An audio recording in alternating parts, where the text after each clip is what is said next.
नमस्कार दोस्तों, गणित दर्शन में आपका स्वागत है। आज की इस वीडियो में रिलेशन चैप्टर यानी संबंध चैप्टर से हम लोग 12, 13 और 14 नंबर प्रश्न देखने वाले हैं। पिछले वीडियो में 12 नंबर का आधा ही किए थे। आधा इसलिए क्योंकि थोड़ा सा लाइट का इश्यू आ गया था, इसलिए इसको आधा करके ही छोड़ दिए थे।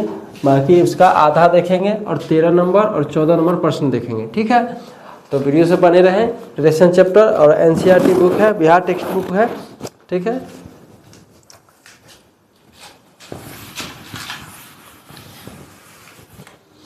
तो चलिए प्रश्न को पढ़ते हैं। ठीक है, 12 नंबर प्रश्न में लास्ट में जो दिया हुआ था इस प्रकार से था, आप पढ़ लीजिएगा प्रश्न। T1 जो है 5, 12, 13, T2 जो है 6, 8, सॉरी T1, T3, T1 3, 4, 5। ठीक है, तो हमको इसमें साबित करना था जी समरूप त्रिभुज है, मतलब आपस में जो लिंक होंगे वो समरूप होंगे। ठीक है, और समरूप त्रिभुज कहता है क्या, जो अनुपातिक होना चाहिए। क्या होना चाहिए? एक ही अनुपात में 3/5, 4/12 और 5/13। ये तो नहीं आया। चलिए T2, T3 देखते हैं। ठीक है, 5/6। ठीक है, और ये 12/8, 13/10 और बचेगा क्या? T1, T3। ठीक है, 3/6, 4/8, 5/10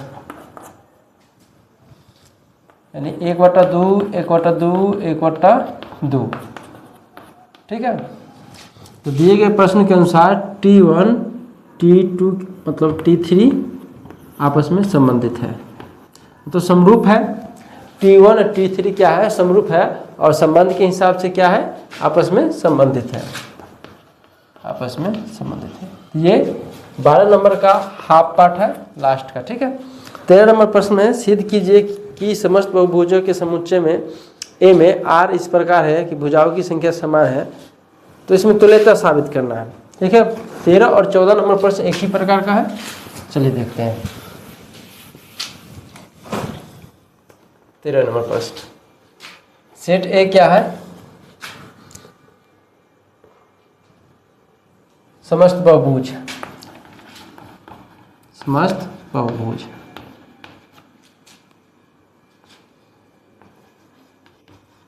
जैसे P1, P2। ठीक है, R इस प्रकार है कि P1, P2, P1 तथा P2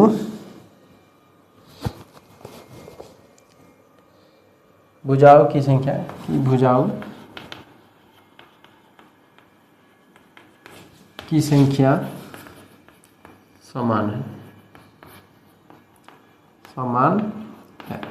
देखिए कोई भी बहुभुज है, ठीक है, उसमें सिर्फ भुजाओं की बात किया गया। मतलब मान लीजिए बहुभुज में अगर हम त्रिभुज लेते हैं तो दूसरा भी क्या होगा? त्रिभुज होगा, तीसरा भी त्रिभुज होगा। तो भुजाओं की संख्या समान है। या चतुर्भुज लेंगे तो सब चतुर्भुजे होगा, पंचभुज लेंगे तो सब पंचभुजे होगा। उसमें मतलब भुजाओं की संख्या तो क्या होगी?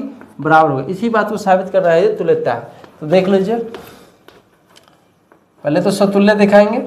सतुल्य तो है पता आपको, P1 P से संबंधित होगा। क्यों होगा? क्योंकि खुद के बराबर तो होगा ना भाई, खुद के समान। मान लीजिए P1 में 5 भुजा है, तो P1 दूसरा P1 में भी क्या होगा? 5 भुजा होगा, यानी खुद से खुद संबंधित होगा। ठीक है, रिफ्लेक्ट करेगा, तो सतुल्य है, सतुल्य है।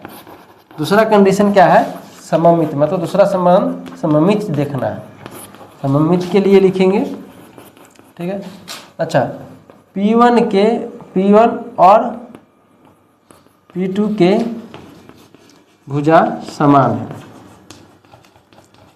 तो हम कह सकते हैं, तो इसलिए हम कह सकते हैं कि P2 और P1 के भुजा भी समान होंगे। देखिए इसका भुजा P1 के पास जितना भुजा उतना ही P2 के पास है, तो ये भी तो कह सकते हैं P2 के पास जितना भुजा P1 के पास उतना ही भुजा है, ऐसा तो कह सकते हैं। ठीक है, तो इस प्रकार से हम P1 रिलेटेड टू P2 लिख सकते हैं और P2 रिलेटेड P1 लिख सकते हैं। ठीक है, तो ये सममित हुआ, सममित है।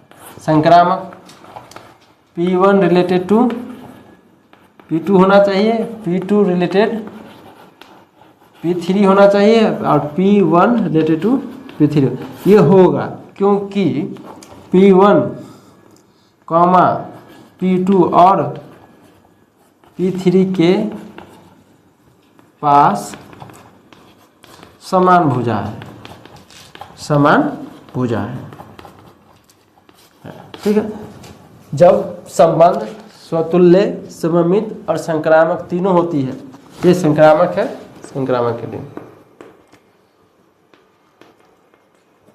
जब तीनों होती है तब हम कहते हैं संबंध तुल्यता है। तो अंतिम में लिख लेंगे अतः यह संबंध स्वतुल्य मतलब तुल्यता है। 14 नंबर प्रश्न भी ऐसा ही है। ठीक है,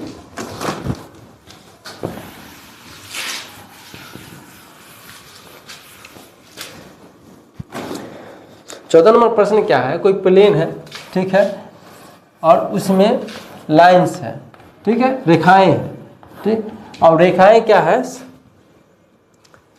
मान लेते मेरा समुच्चय जो है एक्स वाई तल में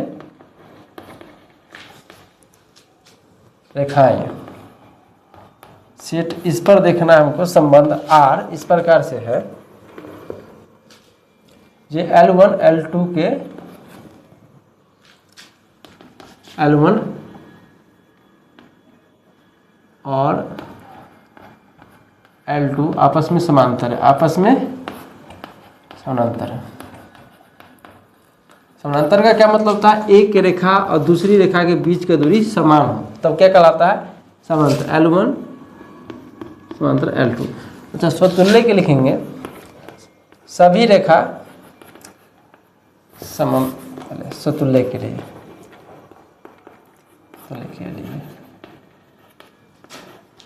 L1 रिलेटेड L2 होगा, यानी L1 अपने रिलेशन से आएगा, क्योंकि सभी रेखा खुद के समांतर होता है, समांतर होता है। ठीक है, सममित के लिए यहाँ जांच करते हैं, सममित जांच कर रहे हैं। सममित में क्या कंडीशन है, L1 L2 से संबंधित होना चाहिए और L2 भी L1 से संबंधित होना है। इसको इस प्रकार से लिख सकते हैं, L1 L1 related to belongs to R। ये होगा क्योंकि L1 L2 के समांतर है, इसीलिए L2 L1 के समांतर है। इस बात पर थोड़ा सा और ध्यान देंगे। देखिए ये L1 है और ये L2 है, ठीक है, गौर से देखिएगा, L1 L2 के समांतर है, मतलब दोनों के बीच की दूरी समान है। ठीक है, तो ये भी तो कह सकते हैं कि L2 L1 समांतर है, यानी L1 L2 के समांतर हुआ, तो L2 L1 के भी तो समांतर हुआ, क्योंकि दोनों के बीच की दूरी क्या है, समान। और एक तीसरा रेखा लेते हैं L3। ठीक है, इसको नोट कर लीजिएगा,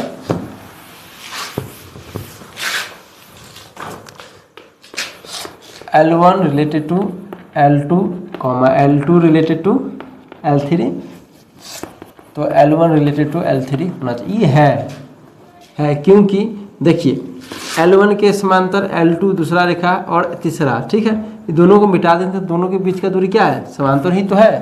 तो इसको लिख सकते हैं, लिखना क्या है, L1 समांतर L2 समांतर L3, इसीलिए L1 समांतर हो गया L3 का, और ये संबंध R में मिलेगा। ठीक है, मतलब इसको इस प्रकार लिखेंगे, L1 L3 L1 L2 L3। Belongs to था। संक्रामक हुआ। ये पूरे संबंध में देखें, पूरे संबंध में देखें, संबंध क्या है, स्वतुल्य है, सममित है और संक्रामक। तो इस प्रकार से जब तीनों संबंध होता है तब उस संबंध को हम लोग कहते हैं तुल्यता। ठीक है, ये था रिलेशन चैप्टर 1.1 12th के लिए, बिहार बोर्ड के लिए। किसी भी बोर्ड के लिए शायद यही होगा, जितना जानकारी नहीं है, लेकिन बिहार बोर्ड के लिए ये था। और इससे पीछे सारे वीडियो बना के डाले हैं हमने, एक एक पर्सन डाले हैं। और अगला जो मेरा होगा फंक्शन है, तो फंक्शन जानेंगे। ठीक है, फलन। ठीक है।